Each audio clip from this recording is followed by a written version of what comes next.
कल घोषणा जो है वो लेफ्टिनेंट गवर्नर मनोज सिन्हा ने पहले असेंबली सेशन में की।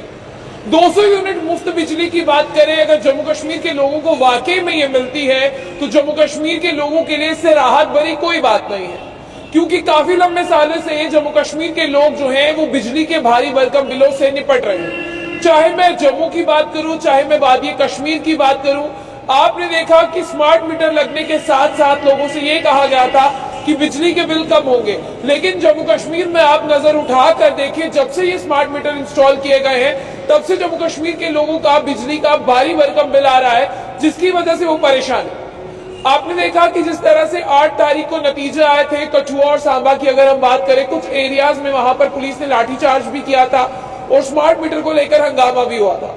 और अगर आप यही वादी कश्मीर में चले जाएं तो वादी कश्मीर में भी बहुत बार ऐसा एहतजाज हुआ है जहां पर औरतें अपने घरों से बाहर आती हैं और कहती हैं कि स्मार्ट मीटर हमें मंजूर नहीं है। हालांकि स्मार्ट मीटर्स तो नहीं उतरने वाले हैं, लेकिन 200 यूनिट मुफ्त बिजली अगर जम्मू कश्मीर के डिजर्विंग लोगों को मिल जाती है, यानी अब ये डिजर्विंग लोग कौन होंगे, ये एक बहुत बड़ा सवाल है। कल लेफ्टिनेंट गवर्नर मनोज सिन्हा ने अपने स्पीच में जो है 200 यूनिट मुफ्त बिजली का ऐलान किया और साथ में उन्होंने मॉडर्निटीज की भी बात की। उन्होंने कहा कि ऐसे प्रावधान बनाए जा रहे हैं कि लोगों को मुफ्त बिजली दी जाए।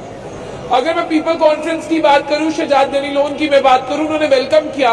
उन्होंने कहा कि कोई भी मुफ्त की चीज जो है वो आम लोगों के लिए आए, हम उसका वेलकम करते हैं। इसी के साथ साथ एनसी के मैनिफेस्टो की बात करें, एनसी के मैनिफेस्टो में जो है 200 यूनिट मुफ्त बिजली शामिल है, जिसका कल आपको बता दें अनाउंसमेंट जो है वो लेफ्टिनेंट गवर्नर मनोज सिन्हा ने किया।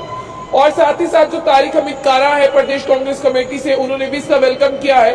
और वेलकम करने के साथ साथ पीडीपी की बात करते उन्होंने भी कहा कि अच्छा स्टेप है। लेकिन अब इसमें कौन से लोग आएंगे, ये सबसे बड़ी बात है। बहुत से सवाल जो है वो लेफ्टिनेंट गवर्नर मनोज सिन्हा के इस स्टेटमेंट के बाद आए हैं, जो सवाल जो है क्लैरिटी मांगते हैं कि उनका जो जवाब है वो क्लैरिटी में दिया जाए। जिसमें इसमें अगर डिजर्विंग पीपल है तो क्या उनके पास बीपीएल राशन कार्ड होना चाहिए, क्या उनके पास एपीएल राशन कार्ड होना चाहिए, क्या उनके घर की 3 स्टोरी बिल्डिंग होनी चाहिए या 2 स्टोरी बिल्डिंग होना चाहिए। क्योंकि अगर आप पंजाब हिमाचल की तरफ देखोगे तो पंजाब में जो है हर एक घर को, एवरी हाउस को जो है वो मुफ्त बिजली दी जाती है, कुछ यूनिट्स। तो इसी तरह से जम्मू कश्मीर में कौन से ऐसे घर होंगे जिन्हें ये मुफ्त बिजली दी जाएगी, ये बहुत बड़े सवाल हैं। जिसके बाद लगता है कि जिस तरह से आप जानते हैं कि जो सेशन है वो कल से लेकर 8 तारीख तक लगने वाले हैं, हो सकता है कि इनमें कुछ क्लैरिटी जो है वो आ सकती है।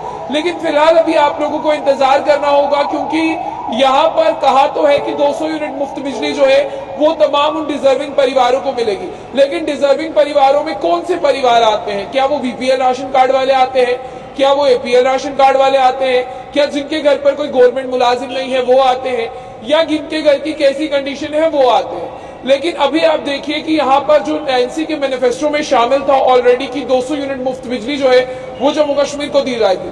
कहीं ना कहीं ये जो स्टेटमेंट दी है ये नेशनल कॉन्फ्रेंस के मैनिफेस्टो का ही एक पार्ट है, और जिस तरह से कहते हैं लेफ्टिनेंट गवर्नर मनोज सिन्हा ने स्टेटमेंट दी है। लेकिन अब बहुत सारे लोग ये भी कह रहे हैं, जो उस असेंबली सेशन से बाहर आ रहा था, कि नेशनल कॉन्फ्रेंस जो है, नेशनल कॉन्फ्रेंस का गठबंधन जो है वो कांग्रेस के साथ नहीं दिखाई दे रहा है, वो केंद्र सरकार के साथ दिखाई दे रहा है। ये तो नेशनल कॉन्फ्रेंस का मैनिफेस्टो था, ये लेफ्टिनेंट गवर्नर मनोज सिन्हा ने क्यों कह दिया? बहुत सी बातें जो है वो बाहर आ रही हैं, इन बातों की बात करते हैं। लेकिन जम्मू कश्मीर के जो मेरे लोग हैं जिन्हें ये बिजली मिलने वाली है, जिनके लिए लेफ्टिनेंट गवर्नर मनोज सिन्हा ने कहा है कि हम ऐसे प्रावधान, ऐसे प्रोग्राम्स तैयार कर रहे हैं, ऐसी हम व्यवस्था ला रहे हैं कि जिससे जो है वो मुफ्त बिजली परिवारों को मिल सके। लेकिन अब उन्हें ये भी बताना होगा कि ये परिवार कौन है।